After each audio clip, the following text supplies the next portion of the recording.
Wow, it's recording. So I am Dr. Melvin Moot. I am recording from the Om Shala Yoga Studio in Arcata, California, helping to, do the tech for Miss Tricia Riel, the real deal. So we have the astrology of March 2017. Dream your world into being. Okay? So,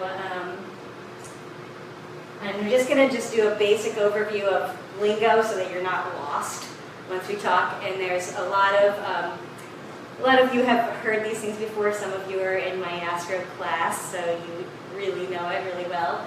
But I'm going to try to get this to be a little better.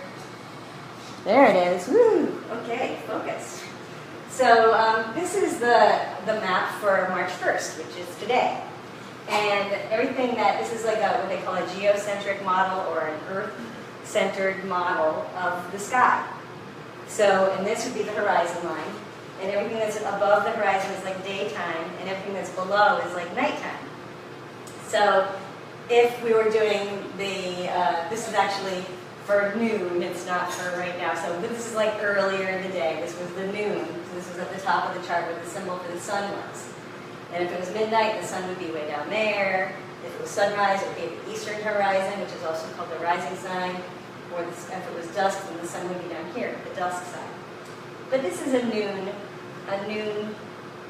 map.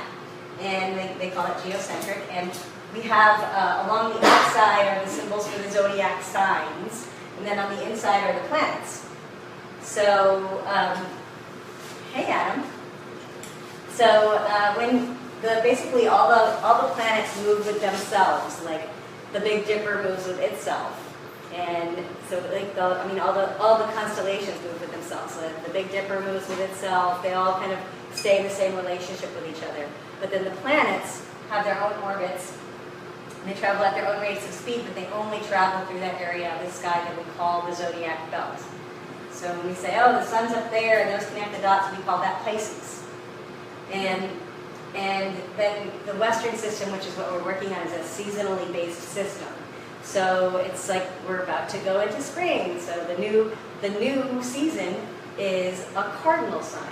So there's 3 different qualities. They're called cardinal, fixed, and mutable. And the cardinal signs, which are the initiator signs, they begin each one of the seasons. The fixed signs pull down the fort of each season, and then the mutable signs are the changes between one season and the next. So that's, spring, we have a cardinal, fixed, mutable. Summer, we have a cardinal, fixed, mutable. Fall, we have a cardinal, fixed, mutable. And then winter, we have a cardinal, fixed, mutable. So it's like that, the beginning, middle, and end. Basically, that's what it means. And then there's 4 different elements, and they're fire, earth, air, and water. So that's, you'll see fire, earth, air, and water. It repeats fire, earth, air, and water. And then you'll see there are lines in here, and the red lines are either oppositions, where planets are opposing each other, or squares, where they're at a 90-degree angle from each other. So we've got one of those, and this is, in the cardinal signs, this would be called a cardinal T-square. If it was a full square, it would be a grand square. And then the blue lines are harmonious. So we've got trines here, it's 120 degrees apart, like a triangle, or a half a triangle is a sextile, which is 60 degrees. So that's kind of what we're looking at. And then each zodiac sign is 30 degrees of arc each, so that if I say something, well, that's only at 1 degree, well, it's at the beginning. If I say it's at 15, it would be in the middle, and if it's closer to the end at 29, it's almost done with that sign. So those are basically what I want you to know, so that you don't get the blank look of, oh my God, what is she talking about? So there we go. So now some of you probably know that we had a solar eclipse on February 26th on Sunday. It was very early in the morning, and it's a new moon, so usually it's like a new cycle, good for new beginnings, that kind of thing. And here we have, this is a map of the actual time, and I just wanted to bring it up because it's kind of where we're coming from. We're in a new cycle. We had what we're calling the Pisces pylon. So we had the Moon in Pisces, Sun in Pisces, and Neptune in Pisces, plus the largest asteroid in the asteroid belt is called Chiron, so that was all there. And plus there was Mercury in Pisces. It wasn't exactly conjunct, which means together, but it was pretty close. And then we had a bunch of Aries planets, Venus, Mars, and Uranus. So with all of that in one place, they call that a stellium. It's sort of a kind of a focus, but of two different kinds of energies. So, you know, with the Pisces, it's, you know, it's like the Pisces and the Aries coming together. It's sort of spiritually inspired action. And it's, you know, forward motion, and they often talk about the eclipses as portals. So it's like a destiny portal. You can start yourself on a new trajectory. Feel like, well, I really, you know, something shifted for me that day. And if it did, then that's great, because maybe that will set you on some new trajectory that might even be better for you.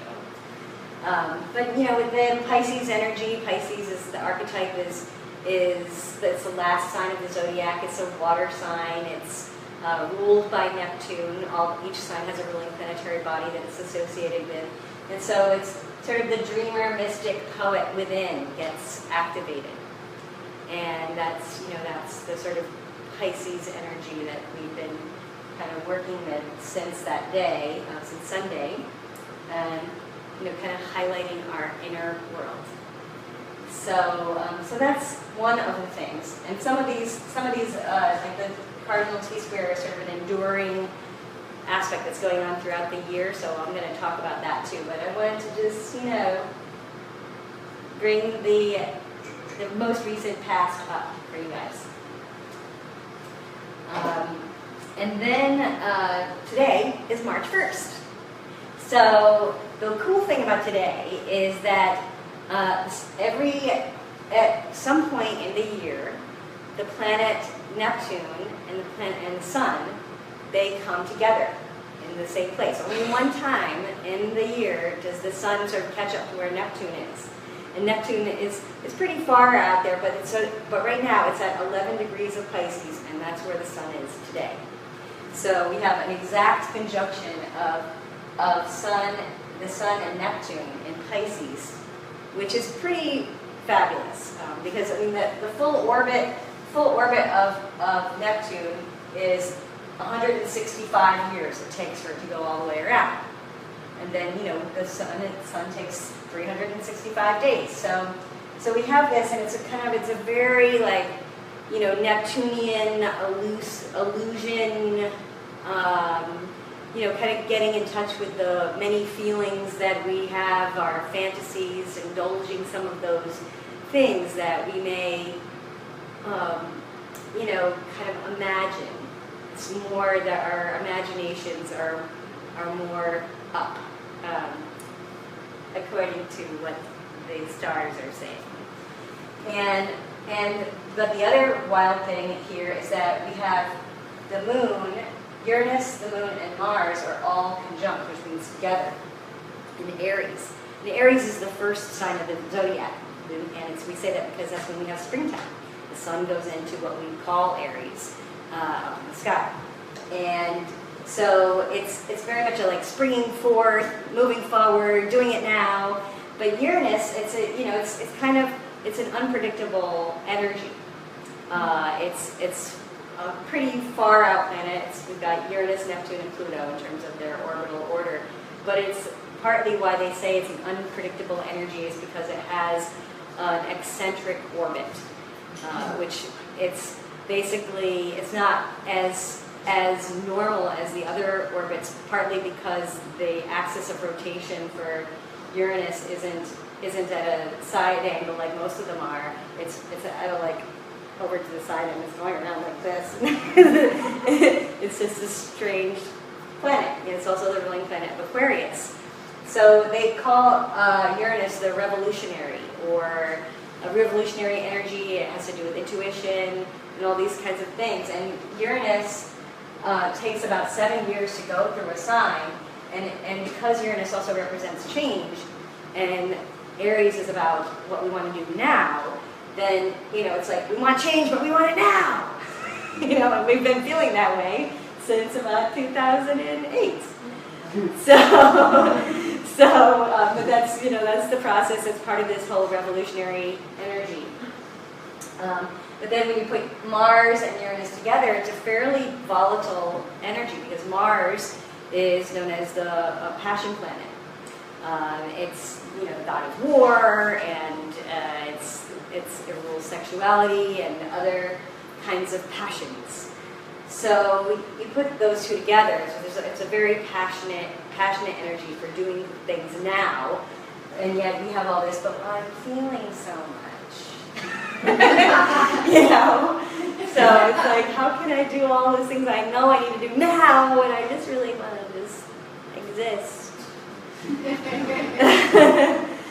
So it's a tricky thing but yet apparently we can really move through and move forward because we have all this fire energy going on right now. And there's more, but let's see the other visuals. Because I wanted to talk a little bit more about Neptune. So the Sun conjunct Neptune is like that's when it's together. It shines a light upon your dreams and illusions. Encourages our creative imaginations. You can connect more to the living soul of the cosmos. Feel more cosmic. Can restore our connection to the benevolent universe.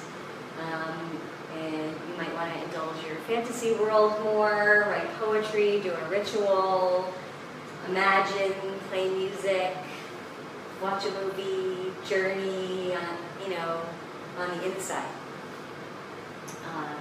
And there's another astrologer named Caroline Casey, she calls herself a visionary activist, and she's an astrologer, and she says that imagination lays the track for the reality train to follow. So this would be a good time to really, put your imagination out there, really indulge it a little bit, because the reality train can apparently follow thereafter. So, but there's some strange things about Neptune. Neptune is the planet of compassion, understanding. It's also the god of the sea. It's the planet of illusion and fantasy. And like I said, it has an orbit of 165 years. And you can see now Neptune is going through Pisces, went into Pisces in 2012, is going to go through Pisces until 2025. So it seems like it's also Neptune, it rules deception. So this is part of this whole being deceived by corporate influences. And so that's one of the, there's a deception that's going on a collective scale. They talk about Neptune as ruling the collective unconscious. So, and then these are other times in which Neptune was in Pisces, 1848 to 1862, and we had the gold rush. We had Lincoln was elected in 1960. We also had the U.S. Civil War. So that's just so you can get an idea of what other kind of energies might have been happening in the past. And then the previous one was 1685 to 1697. We had Salem witch trials. So there's just, sometimes we try to see like if this is just a cycle, and what are, what was similar to the past, and can we learn anything from that? So the counsel is that this is a time when we must really kind of do our inner work to find clarity. And then in terms of the media and deception, seeking out independent media for more truth and reliability, do your own research. Everybody's all in an uproar right now about all the fake news, which I don't even think there was really such a thing. Well, there was, the Inquirer, I guess, right? But everybody, that's the Inquirer, So that's another thing about Neptune. But there's positives of Neptune in Pisces also. Understanding our oneness with all of life and having creative and spiritual inspiration. like we haven't had before. Our empathic natures might grow, even exponentially so, with whatever we're, feeling for the world or other people. And we may be even more at home with the depths of our own unconscious. And this is sort of their own private spirituality can separate and protect us from the chaos of the outer world. So there's some, it's not all like witch trials and deception. There's some, there's a lot of spiritual growth that's possible with this kind of an influence. So now back to March 1st, which is today. The other thing is, we talked about the moon conjunct Uranus and Mars, and Aries is very revolutionary energy for change. Because we already have Uranus in there that wants to make change now, but so there's more energy for that kind of thing. But it's very explosive and volatile, potentially. But it can give you kind of like, or give us all the sort of can-do attitude, or, which could help with some of the floaty that we may be feeling. But the other thing is, now Uranus is making an opposition to Jupiter. And Jupiter, it looks started with a 4 down here, and Jupiter is the planet of luck and expansion. And across from Uranus, it's going to be basically making this opposition all year long. And at the same time, it's also making a square to Pluto. So now Jupiter takes about a year to go through a sign, and it's going through Libra till next fall. And so it's like sort of expanding on our relationships. If you are sun sign Libra, or you have like Libra rising or a Libra moon or any of that, then maybe you feel really lucky in some ways. But there's also challenges, because especially if you have any planets in the cardinal signs, which would be Aries, Cancer, Libra, or Capricorn, then if you have any planets in the center of those signs, which is kind of where these guys are, in the middle, cardinal signs, then you may feel challenged by this cardinal T-square. So there's a lot of balance to be made with oppositions, but then Pluto, which is known as the god of the underworld, is making a square to it. So I'm going to talk more about it, and I'm going to try to go with the slides, not get completely ahead of myself. So this is a little bit more about the Jupiter-Uranus opposition. It combines the higher philosophical mind, represented by Jupiter, with the future-thinking mind, which would be represented by Uranus. And so there could be, sudden shifts in perception. So you had this expansive thought, and then you went intuitive, and something, there's a lot of possibility with this opposition. We could expand our community, or open up our minds to think differently, or even recondition your brain in a way. I've been playing the entertainer on my keyboards, and I thought, wouldn't it be cool if I could tap dance while playing the entertainer? Which I've never thought of such a thing before. And it's the hands are all syncopated, so to do that and then do the tap moves, it is a little crazy making, but turns out it's possible.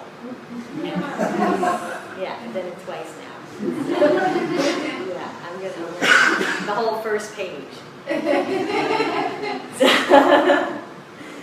But this whole, since the Jupiter-Uranus opposition is going to be happening pretty much all year, they talk about this as being the year of new thinkers and of caring pioneers, of trailblazing your own unique paths. So this is something that's really great potential of this year.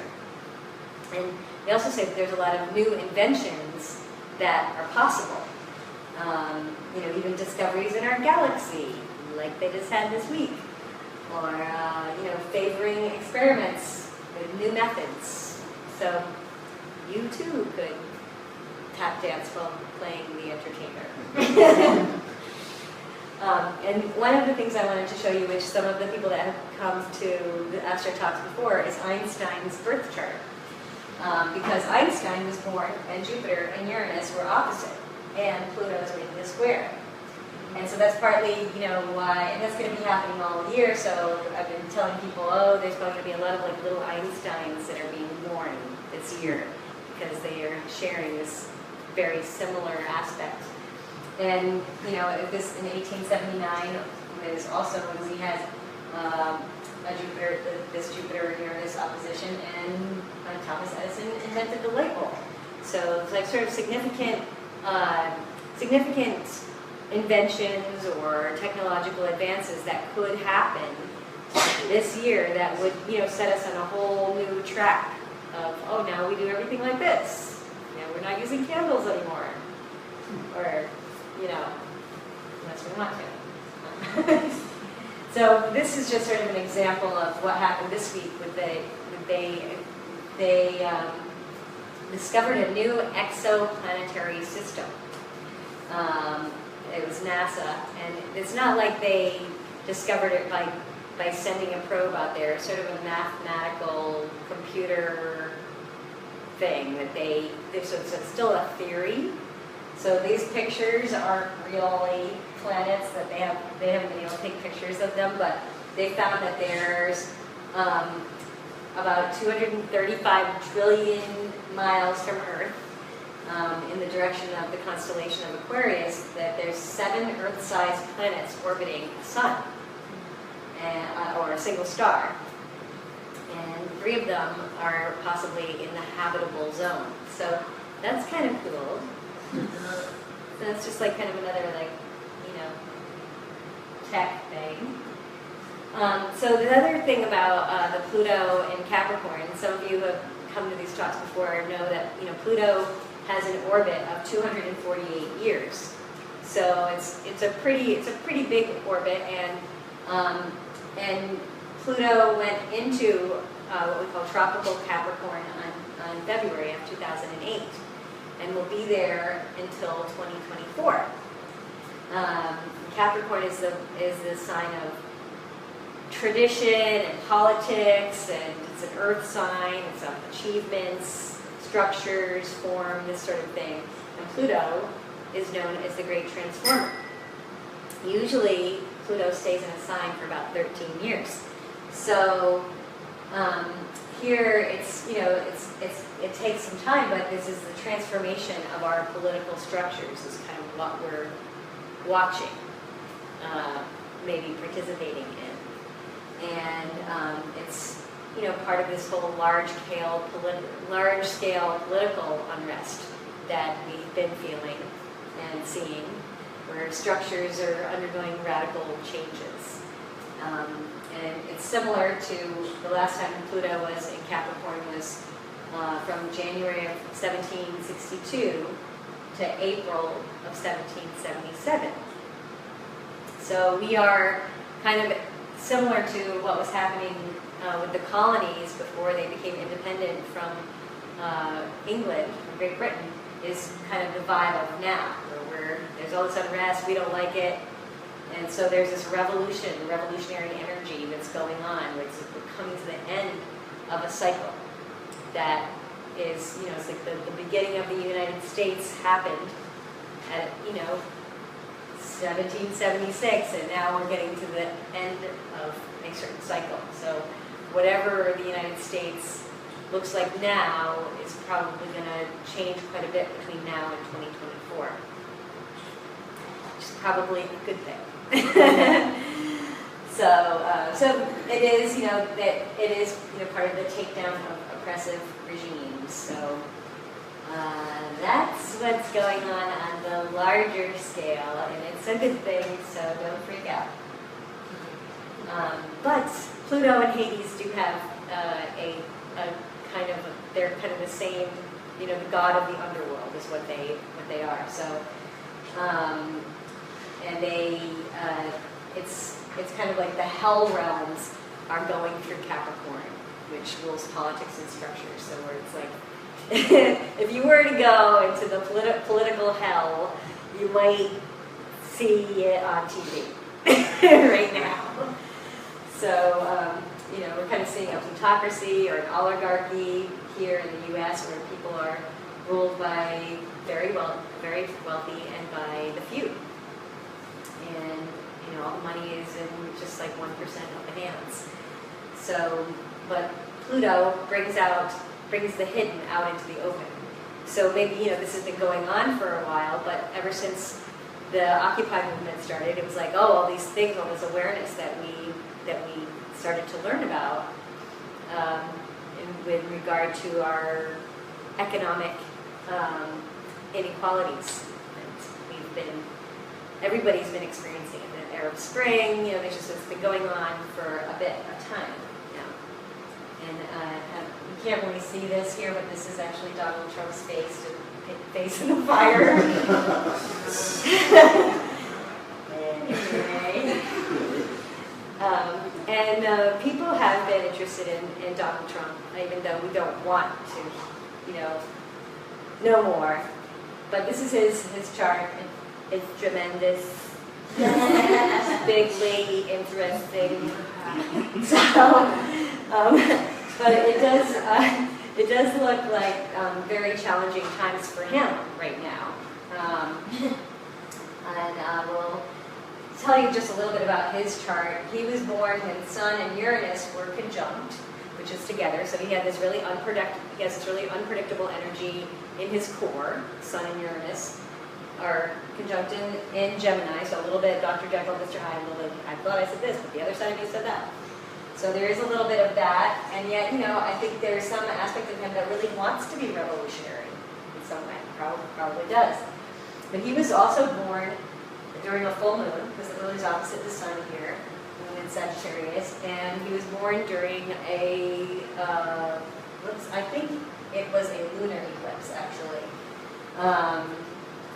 But it was an eclipse, and so he's got a lot of unusual things about his chart, and then he was born with Leo rising, Mars right there on his ascendant, which is also conjunct what they call the royal star Regulus.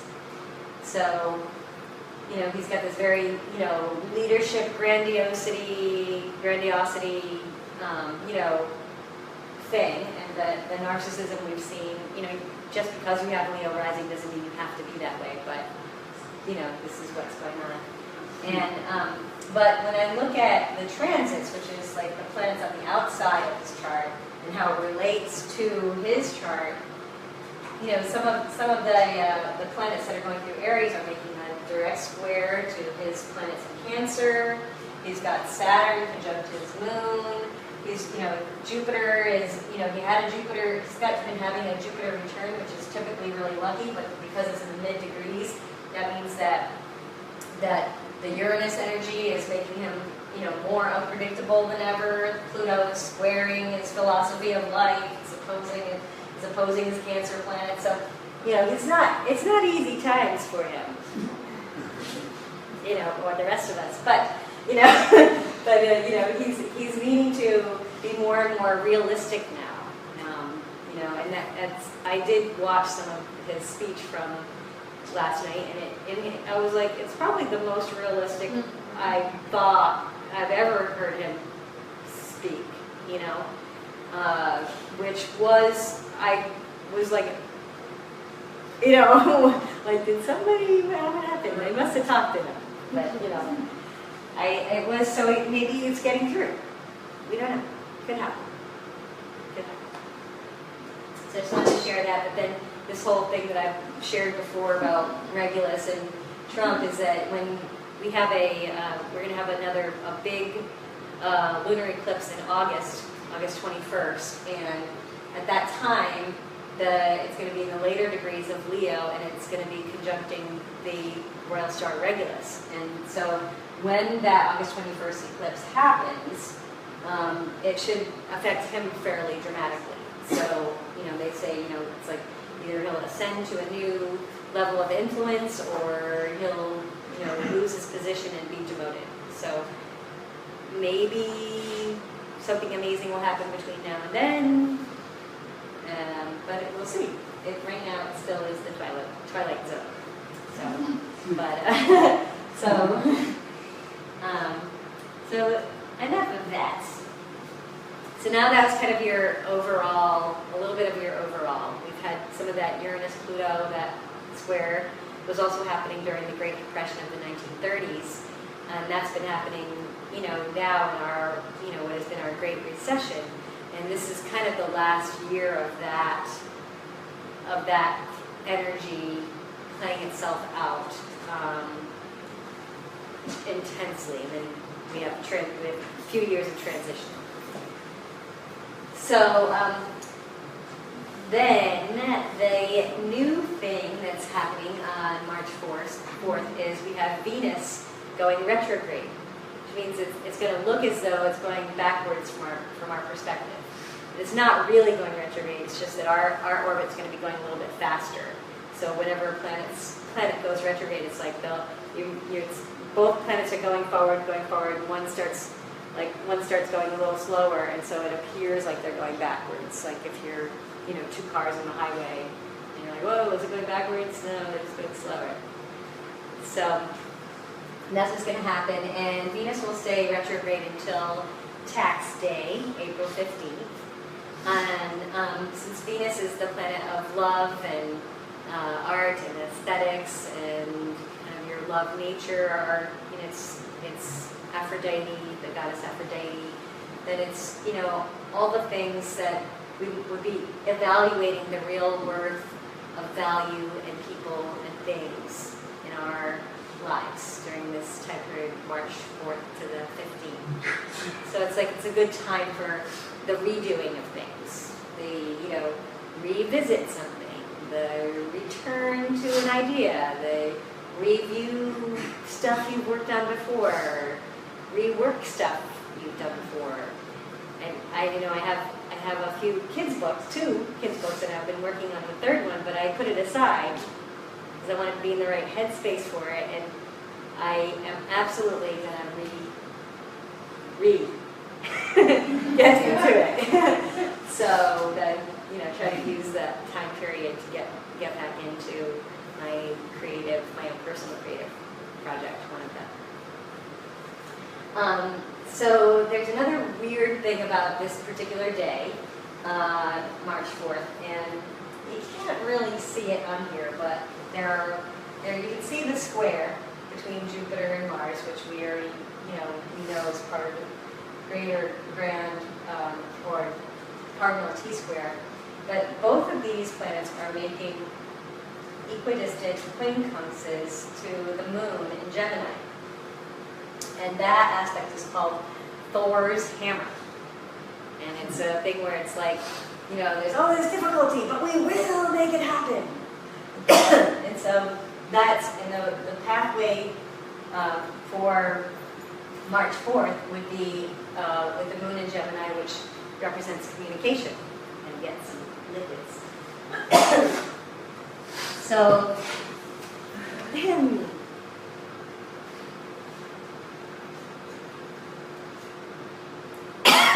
can open up a window. Just can't think of that anymore. So, speaking of communication, I will do this. So that's some aspect of that day. So it's kind of Venus. Let's see, that day is it's a Saturday, March 4th. Is that right? Yep, that's right. So it's going to be kind of a transition day. But we've also, I want to talk a little bit more about this T-square also, because that's part of the whole Occupy everything, and it's part of the larger things going on this year. And then we've got a excuse me, paradigm shift. I'm just gonna drink more liquids. You guys can watch.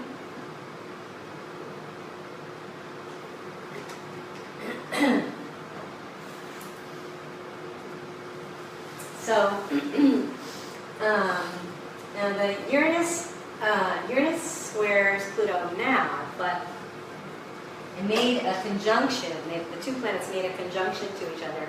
They were in the same place between 1963 and 1969. And so that's where you put Uranus is like the planet of change and Pluto, the planet of transformation, together, and they were both in Virgo, which is the sign of the little people and health and systems. Then, so, you know, in the 60s, when, and also you put, you know, it's a very, like, it was almost like the equivalent of a new moon energy, or a new, you know, it's like when the sun and moon come together. And now we're at that first quarter of the dance between Uranus and Pluto. So in the 60s, you know, when Uranus and Pluto came together, you know, it's kind of creating the seeds of the new world. It brought up issues of civil rights, of the environment, gender equality, protests about the war in Vietnam, and that sort of thing. And so now we're at this turning point with many of those same issues, where, you know, again, we're seeing sort of rebellion on a large scale, and rebellion of the power structures that be. So that's just kind of a little bit of a historical context for the Uranus-Pluto square, and you know, it's, you know, another bunch of years into the future we'll have an opposition. I don't know if we'll be alive for that one, but I think we might. So, but then, you know, so we have that transition day on March 4th, but then on March 5th we have this really cool thing called the mystic rectangle. And you can see there the harmonious blue lines are making a rectangle, but it's when there's a mystic rectangle in a chart, they say it's the best usage of the energies. So despite the challenges that are going on, we have a lot that's working together, because we have Saturn, the planet of life, lessons, and structured form, making a trine to the radical change energy of Uranus. So it's like action and rules, and Mars. So action and change can really work well with the rules. And it's kind of, you know, this whole radical follow through. And there's this other thing about what's going on right now is Saturn is in the later degrees of Sagittarius, and that's in the area that we call the galactic center. And it's partly because there were significant radio emissions that were coming from the later degrees of Sagittarius a long time ago, but also because they have discovered it's basically the center of our galaxy, you would think, galactic center. So we have that going on, and it's making an opposition to the moon. So there's sort of like there's this potential for awakening, and this March 5th it seems like a pretty inspired day in a way, because despite all the challenges we're feeling, we're getting a little bit of extra support. So, How long does that last? What, say that again? How long does the mystic rectangle last? That day. Yeah. Yeah. But then by March 7th, which is a Tuesday, the moon will have moved from Gemini over to the mid-degrees of Cancer. And so you can see we're having a grand cardinal square, so a grand square. So it should be a fairly challenging, paradigm-shifting kind of a day. So I was looking at it and I was like, oh, I might be training a new person that day. Like, can I choose another day? You know, because there's probably going to be a lot of, like, you know, different energies to reconcile, and especially if you're one of those people who have planets in the mid-degrees of the cardinal signs, you know, it's probably going to be a very dynamic day for you, even if you stayed in, you know. So,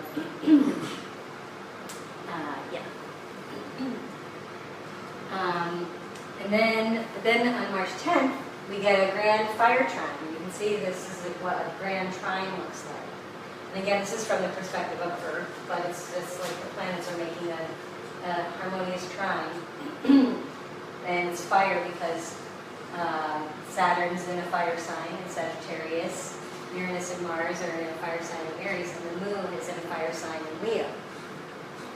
So it's inspired action and harmony, and yet Mars that day is moving into Taurus, so we get a little bit of steady from the Taurus, but keep the harmony and the inspiration of the fire.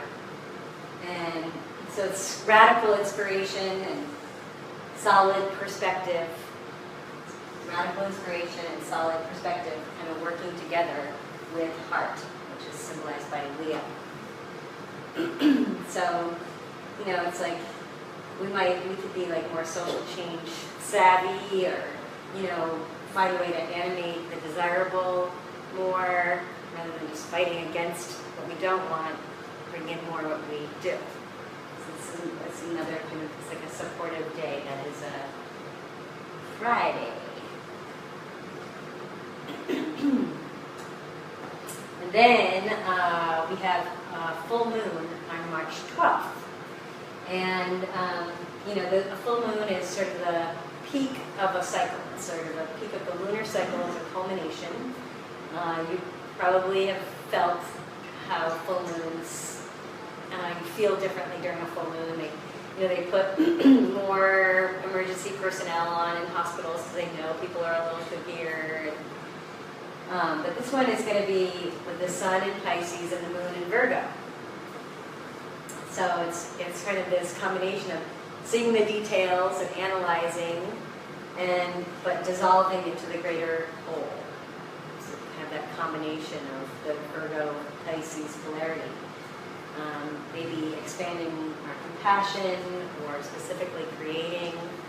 So it's, those things. But because Pisces and Virgo rule health and healing, this, might highlight the healing we still need to do.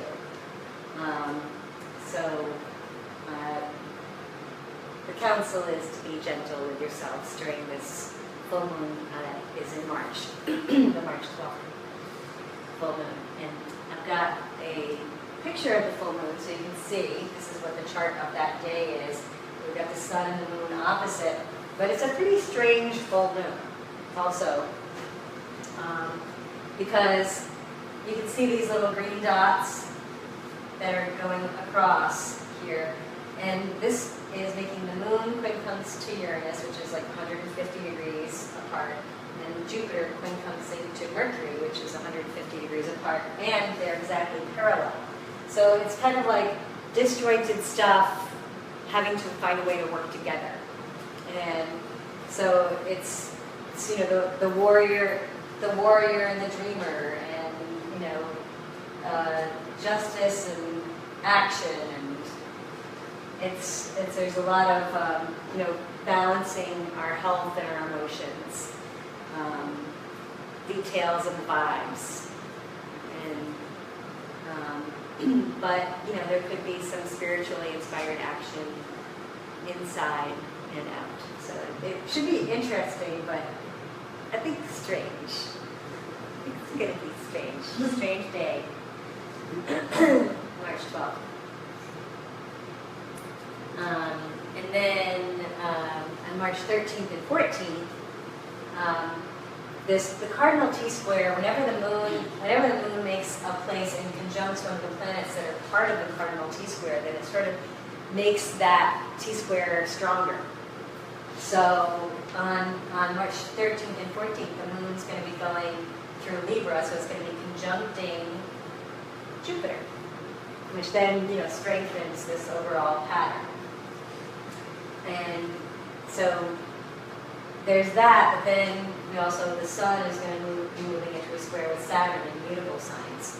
So sort of the counsel there is to be more flexible as you relate, and as you are creating paradigm shifts. But Mercury is is, I think the day before this, Mercury moves into Aries. So minds are sharp. So that's good. A little bit less of the dreamy that we're still in right now.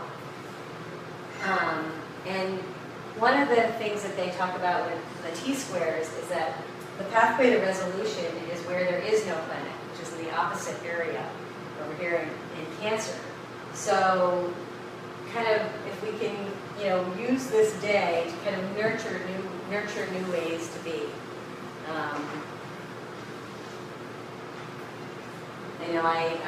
I'm getting very excited because the Humboldt Juggling Festival is coming up, and I'm one of the main organizers for it. And I was like, what's going to happen on the 13th and 14th? I'm having radio interviews with my giant friend Walter and our president Riel, and we're all going to have to be on the radio and talk, but not talk over each other. But we're all very enthusiastic about the festival, so I imagine that's going to be tricky, but doable. So anyway, that's probably what I'm going to be doing. So that's the flexible part. Oh, goodness, and then there's March 17th, the Juggling Festival. Now, the moon is going to be in Scorpio that day, and it's going to be trining the sun in watery Pisces, so you can let your passions flow. You can come to the Juggling Festival and have a lot of fun, and apparently the aspects are good because the organizers might know something about astrology. So, HSU all day. And then the 18th, oh my gosh, there's a show. And with inspiration and imagination, because we got new perspectives and the moon in Sagittarius, and the moon trines Venus and Mercury in Aries, and we have all these amazing performers. It's really happening. Great weekend for a festival. And there's even games on Sunday. We have a little ad in the middle of the Astro talk. But the games are fun, and it's free, and it's really great. So, and so the moon will be conjuncting Saturn in the galactic center, so you might really get new perspectives. And I mean, we have games where you have to, carry an egg on a spoon, and things you would not expect. So, stay tuned. So, I've talked to you a little bit about Saturn being in Sagittarius. Saturn takes about 2.5 years to go through a sign. Its full orbit is 29 years. So if you've ever heard that thing of like, oh yeah, she's going through her Saturn return, which means Saturn that person's probably about 29, and Saturn, came back to the place where it was when that person was born. But right now it's going through Sagittarius. It's from September of 2015 till December of 2017.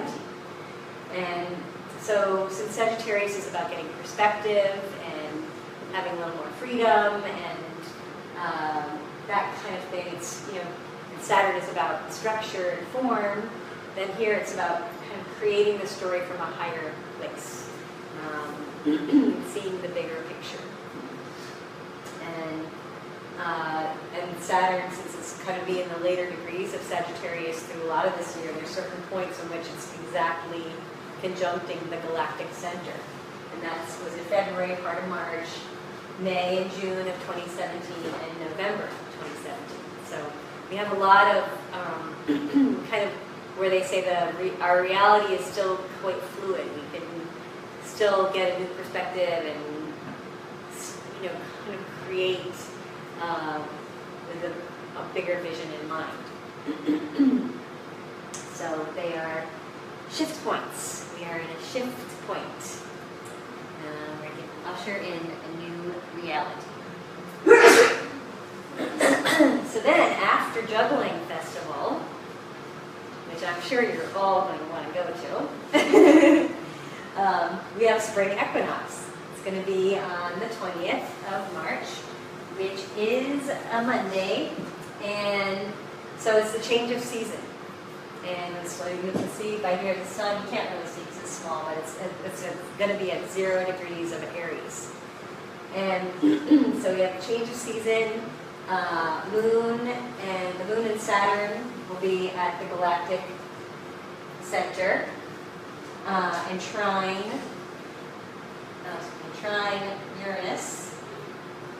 So there's some positive here, but it's also the last quarter moon.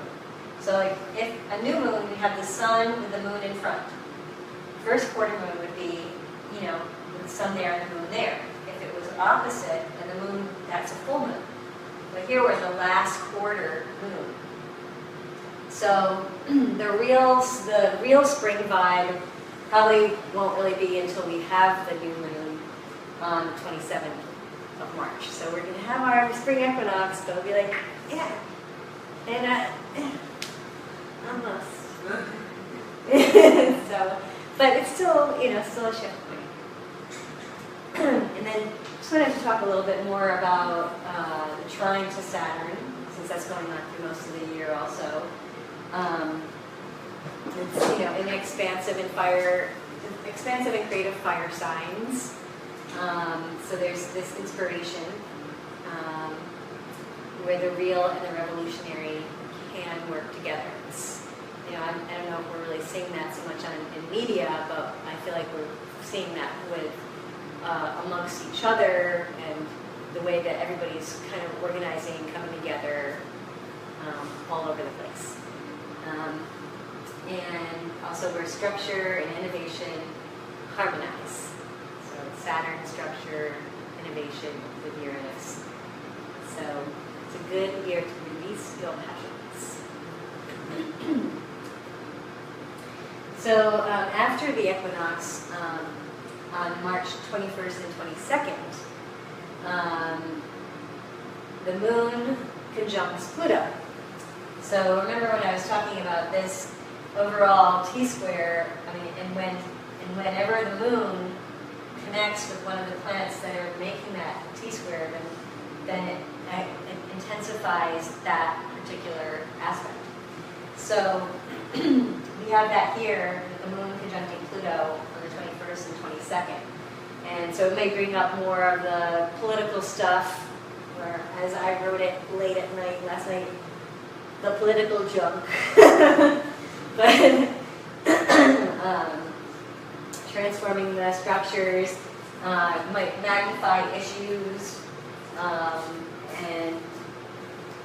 but it's also time where we could liberate everything, and just and everyone in the land. There may be some amount of transformation that it gets more focus in these days. And Caroline Casey, she likes to talk about triumph over tyranny.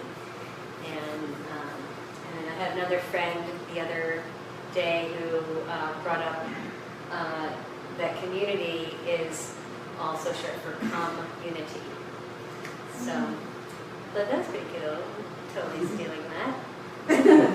But here, with all this, power energy in Capricorn, and which is an earth sign, the power comes from dedication. So dedicating yourself to whatever it is you need to kind of change for yourself or initiate a new way. So it's a Tuesday, and who knows, maybe I'll create a whole new structure in my kids' book that I haven't thought of yet. Never know. But then, on March 25th, which we're getting to the tail end of our lunar cycle, as you can see, here was the sun. If the sun and moon were together, then the moon would have traveled to full moon. It already went to last quarter, and now it's over here. So it's almost towards the end of its lunar cycle. But what you see here is Sun and Venus exactly conjunct at the same exact degree on March 25th. And this is kind of a pretty big deal because Although the sun, the sun and Venus are never too far away from each other from our perspective. It's like they're never more than like 60 degrees away, about. And but they come together at an exact degree every 1.6 years, so 1 year, 6 months, or 7 months. So it's a new beginning, and it's part of a larger Venus cycle. And this particular day is pretty significant, and now I'm going to geek out. You thought I was geeking out before, I wasn't. So this is kind of a weird thing, because Venus orbits around the sun, and it orbits around the sun in 225 days. And it goes through all of the signs. That's its full orbit, right? But because of its proximity to the sun, the way we see it is we'll see it in the mornings. We'll see it as a morning star for about 9 months. Like, oh, there it is again. It might be in a different sign, but it stays in this sort of area for about 9 months, and then it disappears, which is about to do soon, for about 44 days, and then it reappears for another 9 months in the western, as a western setting star.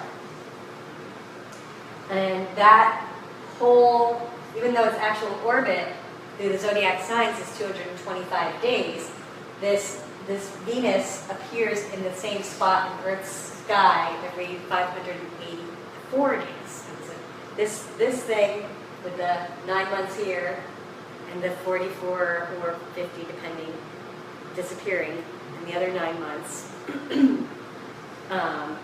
takes 584 days. So if you were to go on your calculator and you go, okay, 9 months times 30, it's like 270. And you do it times 2, that's 540. And then you'll add the other 44 days. And oh my God, it's 584 days. This full thing. And again, follow me here. So when the sun and the Venus come together is a very strange pattern that has 5 distinct patterns of movements when it conjuncts the sun exactly every 1.6 years. And these dates aren't exact, they're sort of approximate. That was the best visual I could find, because I looked at like they're wrong by like 4 or 5 days, but they're mostly right. It hits one of these points on March 25th. So basically, it would be like Sun and Venus conjunct. Let's start. Yeah, Sun and Venus conjunct by year 1.6 years goes by. It's over here, and then Sun and Venus conjunct. 1.6 years go by, and they Sun and Venus conjunct. 1.6 years goes by, Sun and Venus conjunct. 1.6 years come by, and Sun and Venus conjunct on March 25th. That's happening this March. So March is kind of interesting when we're looking at phenomena. And then so this whole thing takes 8 years. I know, it's weird. So, and it's not easy to explain that simply. But now you know. And then, on March 27th, we have our new moon. So we have the sun and the moon together in Aries, and it's spring truly begins. Looks like that's at 7:57 p.m. on the 27th, which is a Monday. So, but like I said, we still have this enduring cardinal T-square, and so there's that. But it's still, really moving into the spring season. And then the last day of the month, we have March 31st, and kind of starting similarly to how we did in the beginning, the moon goes into Gemini, and we are creating another Thor's hammer between Jupiter, Pluto square, and that. So there's sort of this dynamic strength that could come through communication.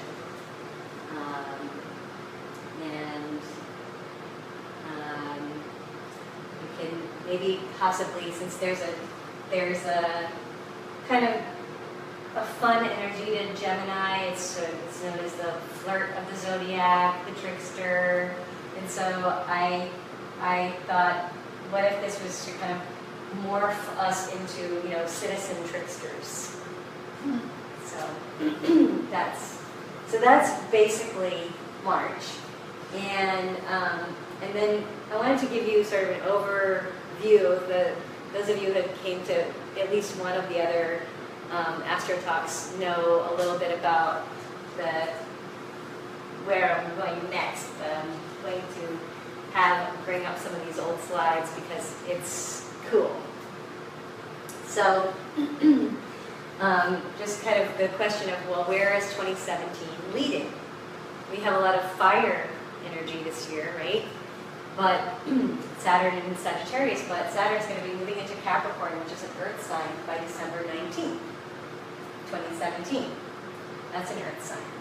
Then Uranus is going to move out of Aries and then into Taurus by May of 2018.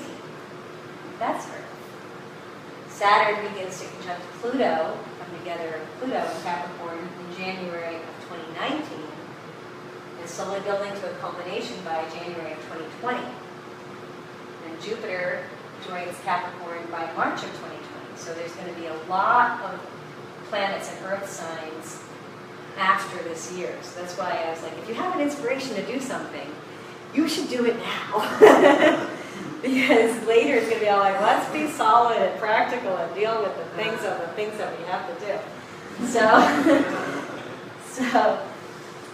So expansion and transformation of political structures is kind of what's in the future. Achievements, you can focus on where Capricorn energy is in your chart and see if you can find a way to transform, that maybe where a lot of this transformative stuff happens when the planets go into, we'll have 3 planets going through Capricorn by 2020. But it's definitely a different reality than now.